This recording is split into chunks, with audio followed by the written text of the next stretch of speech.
Morning, dogs.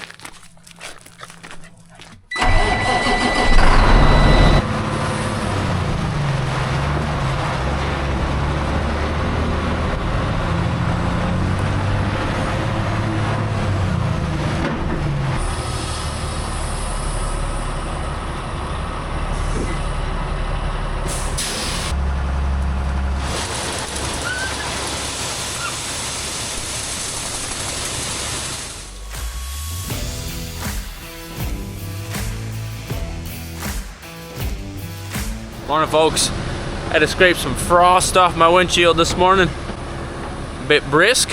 We worked hard over the weekend. In this bin, all right there, we'll fit this next load easy, then we'll have to see if we can fit one more. Got a full grain cart out in the field, so I think we got enough corn to fill this thing. Then we're gonna move it across the way over to that bin. Dad's feeding. Should be a good day of harvest. Thanks for joining us.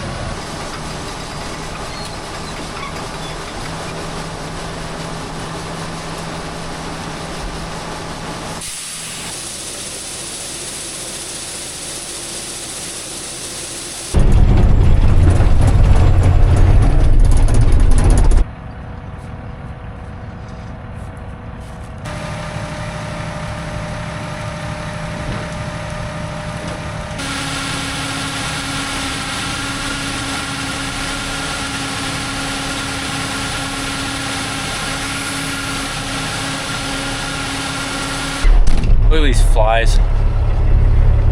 They're so cold they don't even move. Wake up! Wake up, flies. It's time to go to work.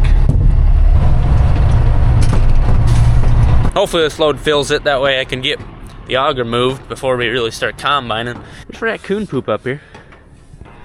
Do you think he climbed back down the stairs or jumped? Oh. That looks... might be able to fit half. I don't know.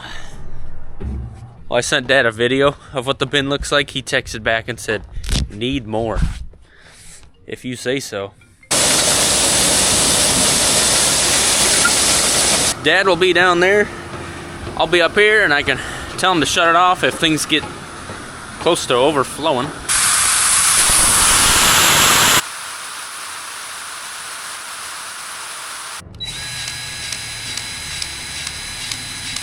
We think we can fit a half load, so it's dang full.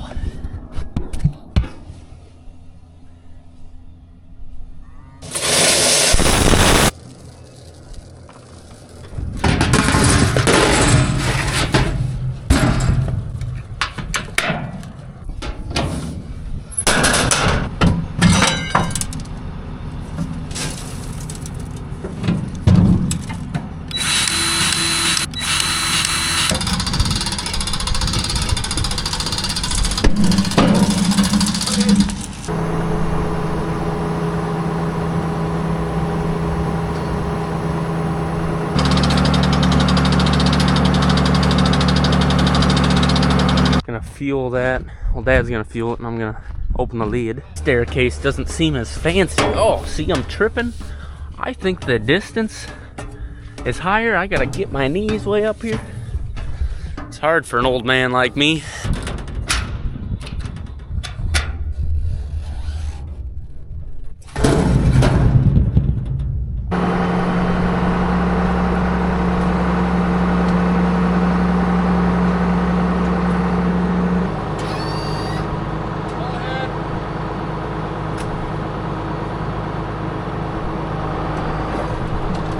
Alrighty, look at that. So those two big outside bins are full, and 2 days from now this one should be full if everything goes right. Even grease the auger. This yellow one greases up real easy. It went well. Every bushing took. I got lucky. It's a nice sunny day. It's a little brisk, but it'll be a good day for covering some acres. I don't really like harvesting when it's hot anyway.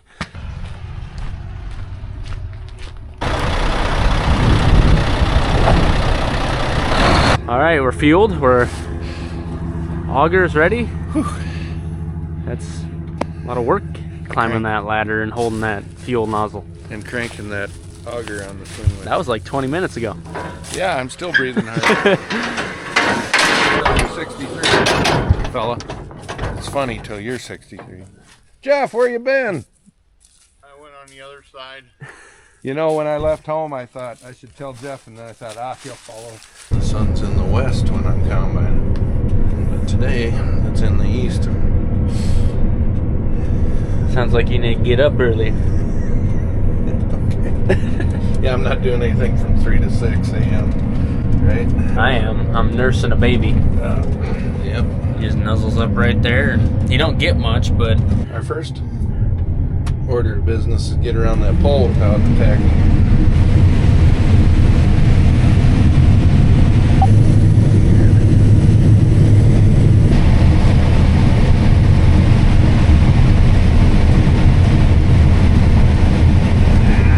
It's not very kind of them to put that pole in the field. I know, especially when it isn't serving us any electricity.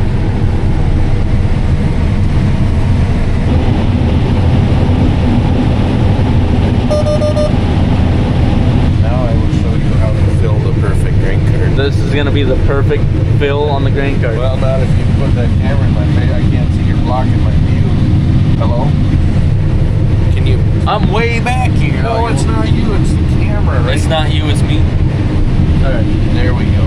See, there was a way to do it. It just became difficult. Which reminds me of your challenge. So Brian says... Oh, I can't see you right there. Brian says we'll overfill the back, put negative pressure on the tongue here.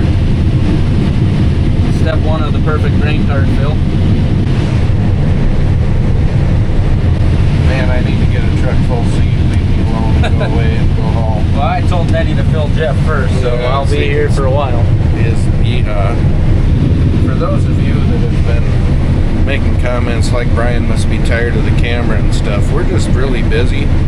Cole and I get along just fine. There's not an issue between us. And also,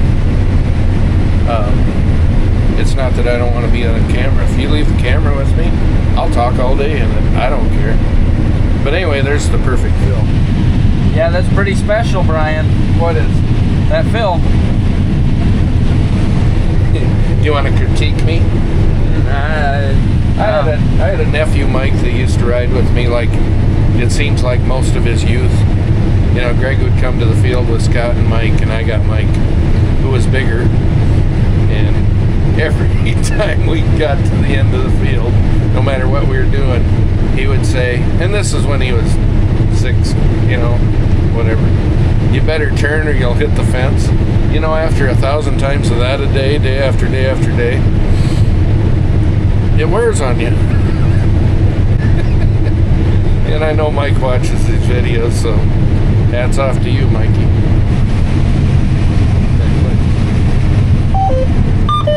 You better turn or you'll hit the fence.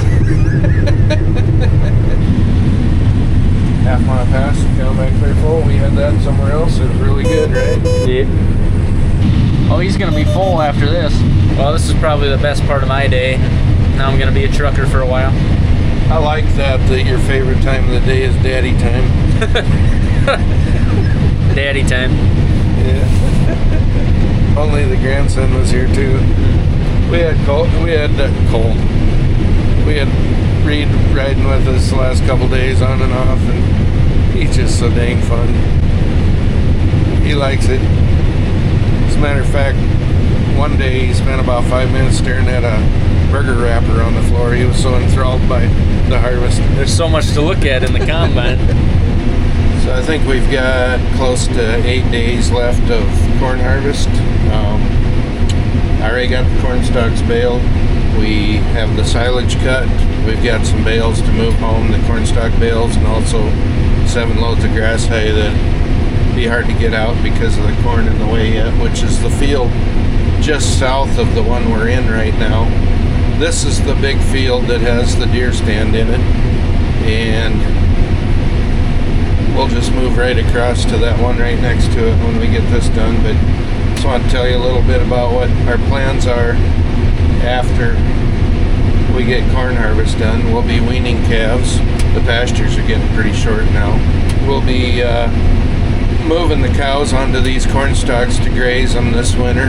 They pick up the corn, they eat the leaves.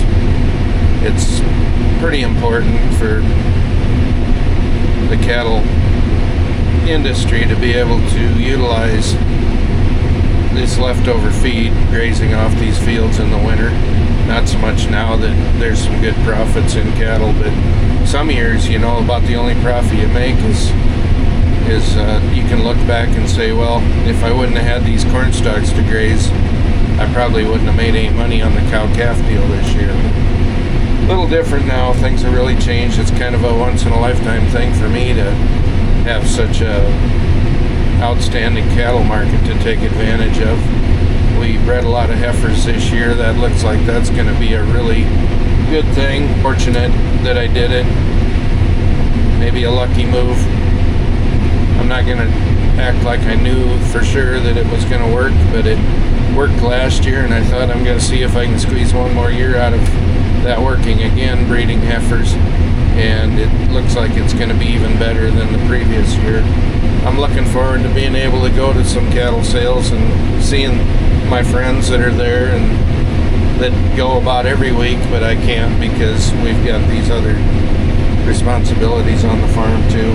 But anyway, getting fences ready around these cornfields to graze, hauling water at times, weaning calves, trying to keep them all healthy, and moving cattle around to fit in the pens that we have. Denny's catching me. Jeff's back from his first load at Poet, and Cole is en route to Poet. That's what's going on right now. I am multitasking at the moment. I'm combining corn. I'm also unloading corn into the grain cart, but you know, auto steer makes it a lot easier when you don't have to worry about creeping over, getting off the row when you're looking, or any of that. This field, I've got these power lines running through there, and I don't like to unload underneath them because that auger sticks up so close to it, and it's probably fine, but I don't want something dark, or yeah, that's pretty much it. I'm not worried about it hitting, but I'm worried about how close it is to it, especially with that extension that we put on the grain auger. It makes it, on the combine, it makes it even stick up higher because it's another 4 feet longer. Got 112 acres done, and about 127 left. This is Dad's biggest field. He bought part of it when he was 19 years old. Imagine buying ground at 19. About 240 acres total. You know, it'll take you more than 2 days out here.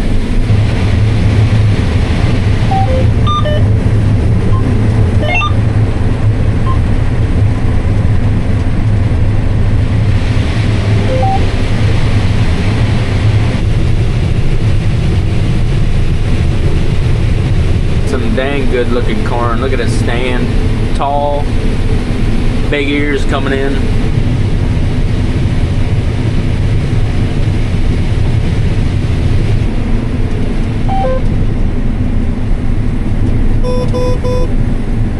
One fly in here. Oh man, if I could get a hold of you. Here we go. Come on. Oh yes. Oh yes.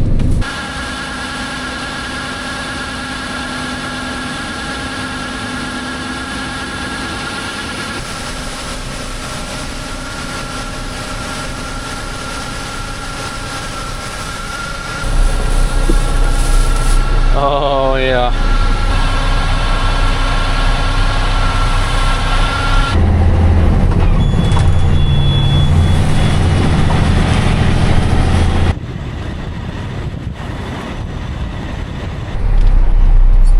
And then cut in.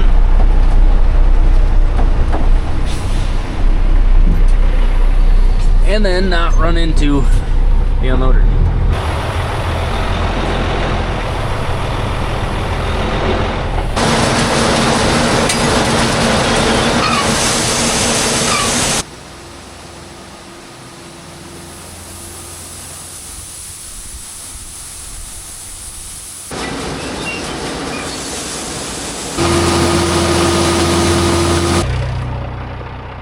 That's 3,000 bushel. These bins, these big ones, this is what we call the big bins, each hold about 32,000. That silo is about 10,000.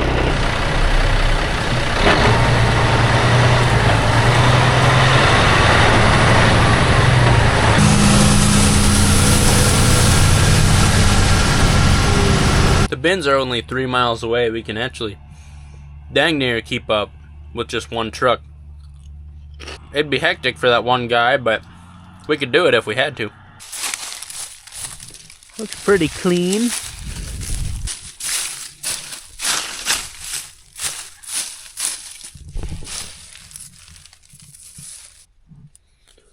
That's some corn, all right. Don't want this ear to go to waste.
That combine's getting low on fuel, so our fuel guy, Dave, is gonna come out and fill us up.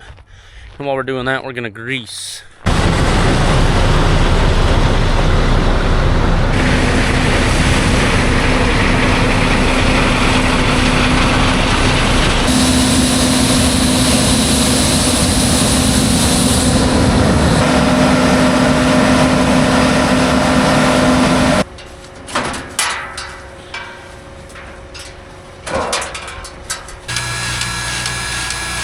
All that drive line? Good, Yeah. skip it. Okay.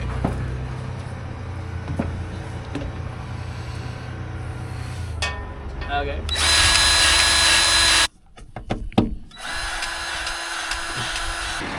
Fuel has arrived.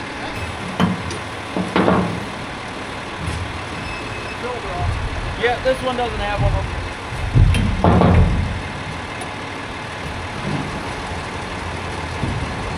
A little bit faster than our small tank in the back of the pickup. Alright, I got one more grease zerk. Oh, it's down in there somewhere. Oh, lid shut on me.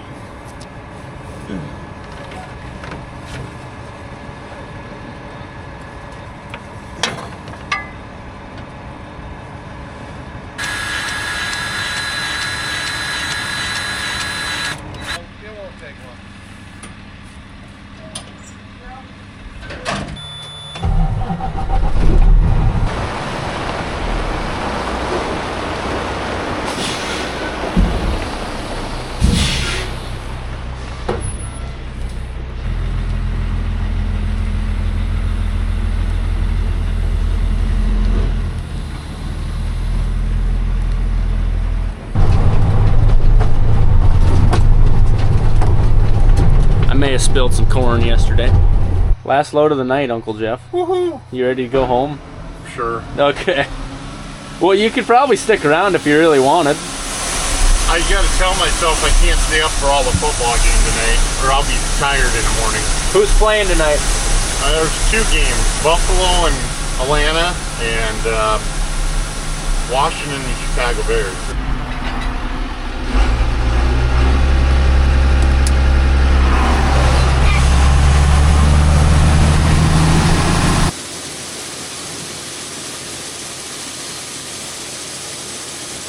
All right, folks, we got 7 loads hauled to the ethanol plant, and then we put 9 loads in here, so that bin's about a third full.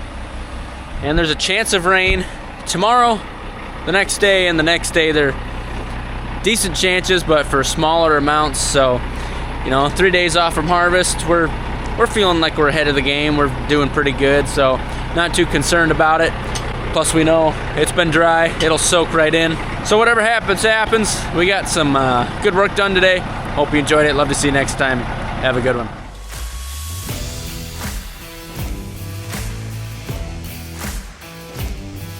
This new trick. Play dead. We're still working on it. Oh, there he goes. There he goes.